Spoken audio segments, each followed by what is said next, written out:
Ош мамлекеттик университетинин студенттери өлкөнүн түштүк аймагындагы дээрлик бардык мал жандыктарды дарылап, уникалдуу операцияларды жасап жатышат. Учурда биз өзгөндөбүз. Мында Арашан породасындагы койдун мээсине операция жасалат. Жүйүндө кыскандан кийин уже өлүп калат. Эмне ham көп берет да, жемдин күчү менен дагы. Ортоңку мээде жайгашышы мүмкүн.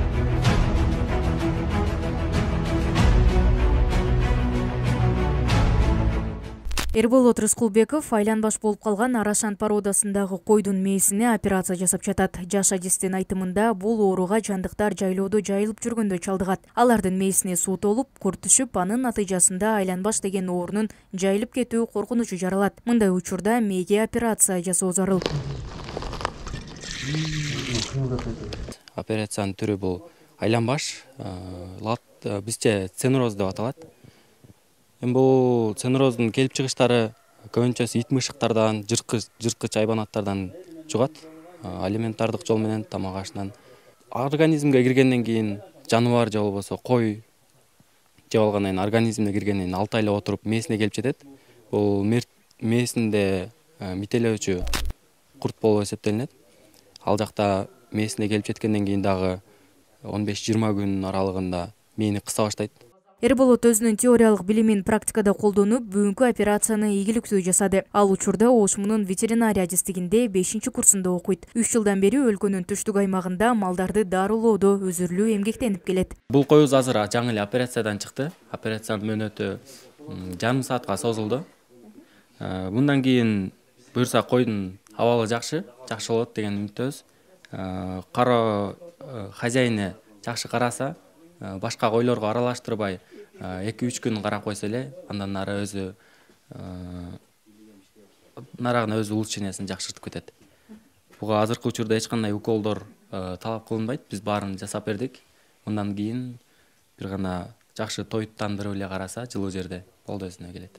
ОШМунун студенттери малдагы кооптуу ооруларды аныктап, инновациялык методдорду колдонуп, өздөрүнүн билимин жеринде, практикада колдонуп жатышат. Эрболоттун агайы да бул операциянын маанилүүлүгүн белгилеп, студенттердин тажрыйбасын арттыруу үчүн өлкөнүн ар бир аймагында иштешүүгө даяр экенин айтты. Талас шаарында өткөн эл аралык семинарда польшалык практикалык ветеринарлар келген. Ошол жерден башталган. Мен ошол жерге буларды алып барып, анан Эрболоттун шыгыны байкап, ушул ветеринардык врачтыкка даярдасак деп, анан өзү менен сүйлөшүп, ушундан бери иштеп келатабыз.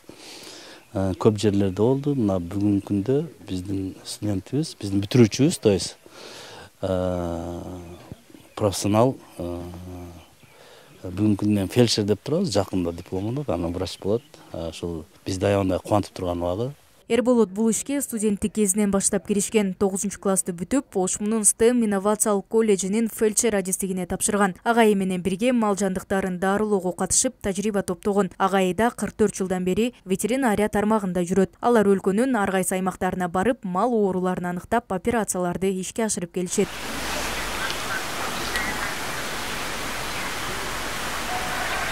Бир нече жыл мурун койлоруна операция жасаткан малчыларда Эрболоттун дасыккан адис катары өсүп келе жатканын белгилешти. Операциядан кийин алардын мал жандыктарынын абалы жакшырган. Арашан багытындагы койлордун баасы кымбат болгондуктан азыркы учурда мындай жакшы инилерибиз чыгып атат. Баягы айланбаш болгон козуларды операция кылып, ушу Эрболот инибиздин жардамы менен мен 2 жолу операция кылдырыптым.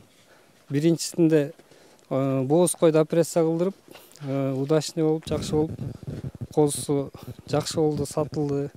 Буюрса, андан сырткары бизде ошо Кыргызстан боюнча чоң жамаатта, өзүбүздүн Ош Арашан жамаатында бул инибиз салымы чоң, тааныштарга берип атабыз.